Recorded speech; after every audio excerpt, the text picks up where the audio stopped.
Et nos rapports humains sont hélas comme ça aujourd'hui, puisque justement on n'est plus capable de traiter nos problèmes nous-mêmes, on dit c'est de la faute des autres, ou on va leur refiler. Par exemple, une mère, elle a plein d'émotions, plein de souffres, elle ne sait pas quoi en faire. Ça tombe bien, elle a une fille sous la main. Alors, elle va refiler son souffre à la fille. Et comment elle va faire? Par exemple, elle va l'empêcher d'agir. À chaque fois que la fille va vouloir faire quelque chose, c'est-à-dire libérer son souffre, la mère va dire « laisse-la, je vais le faire ». Donc ça veut dire qu'elle le fait à sa place. Et l'autre, l'énergie qu'elle devait utiliser pour faire ça, qu'est-ce qu'elle en fait? Ben, elle n'en fait rien. Après, elle peut se mettre en colère contre la fille. Elle peut la diriger, elle peut lui dire « tu vas faire ça, tu vas pas faire ça ». En réalité, elle lui donne toutes ses émotions. Elle va expliquer à la fille ce qui est bien et ce qui n'est pas bien. Mais pas pour la fille. C'est elle qui pense comme ça. Donc, elle va lui refiler toutes ses émotions. Et la fille, elle ne va plus en pouvoir un moment. Et comme elle va être pleine de soufre, et que le soufre, ça brûle, eh bien, elle va faire toutes les maladies rouges, des inflammations, des éruptions, des brûlures. Alors, au bout d'un moment, la fille, elle n'en peut plus. Elle va dire, bah, ça va, je coupe ce lien-là. Et la mère, évidemment, ça l'arrangeait bien de vider ses poubelles dans la fille. Elle va dire, comment tu peux faire ça pour ça? J'ai tout fait pour toi. Et vous entendrez ce soir, j'ai tout fait pour toi, j'ai tout fait au sens d'étouffer. Et à partir de ce moment-là, la fille, elle est libre, mais la mère, tout le souffre qu'elle donnait à la fille, bah, c'est elle qui va l'avoir, elle va essayer de lui refiler. Et pour lui refiler, elle va essayer de l'attraper comme un poisson. Et c'est là qu'elle va dire, ah bah, je peux bien mourir maintenant, tu t'en fous après tout ce que j'ai fait pour toi. Et là, la fille, elle a deux solutions. La première, c'est de dire, moi j'en ai rien à faire de ce que tu as dit, et à ce moment-là, le lien est coupé. Ou alors elle dit, bon, d'accord, une fois, et c'est foutu. Elle vient d'être reprise. Donc ça, c'est un exemple, rapport mère-fille, par exemple. Mais ça marche aussi avec le bon copain ou la bonne copine. Hein. Là, vous avez votre copain, il a un problème, et qu'est-ce qu'il fait? C'est celui qui vous appelle à chaque fois qu'il a un problème. Donc il vous appelle, et pendant 2 heures, il vous cause. Ça veut dire qu'il vide toutes ses émotions. Puis au bout de 2 heures, il vous dit, ah, ça m'a fait du bien, puis il raccroche. Et vous êtes comme ça.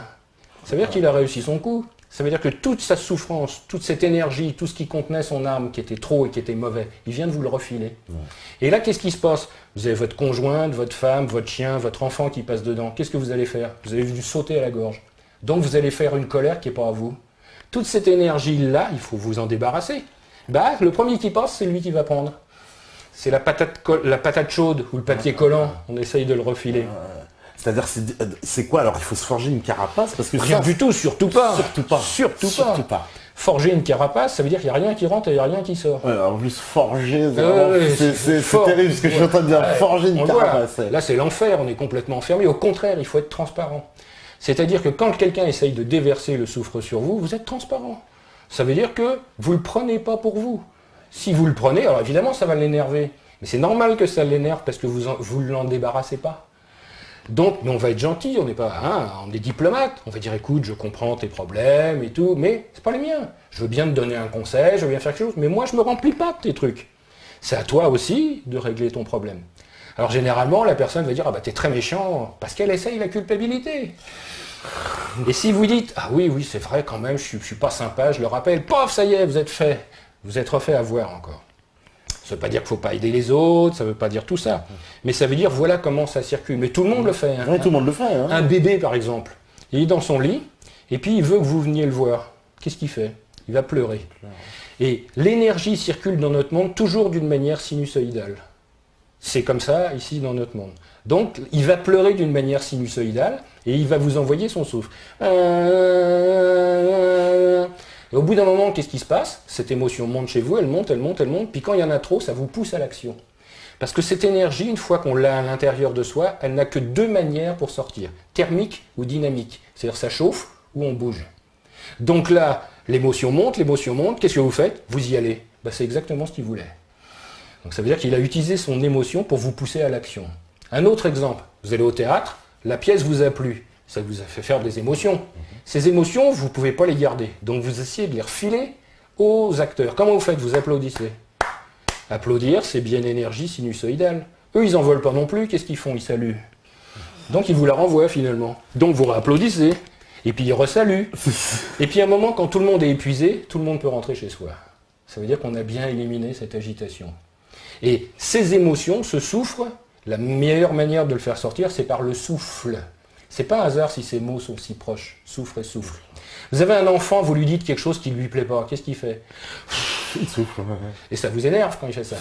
C'est normal, parce qu'avec le souffle, il vient de vous renvoyer son soufre. Et là, vous avez deux possibilités, thermique ou dynamique. Thermique, vous devenez tout rouge. Dynamique, vous lui mettez une claque. Ça veut dire, je lui rends. Et lui, qu'est-ce qu'il fait quand je lui mets une claque? Ben, il crie. Mais en criant, ça veut dire qu'il me renvoie cette émotion-là.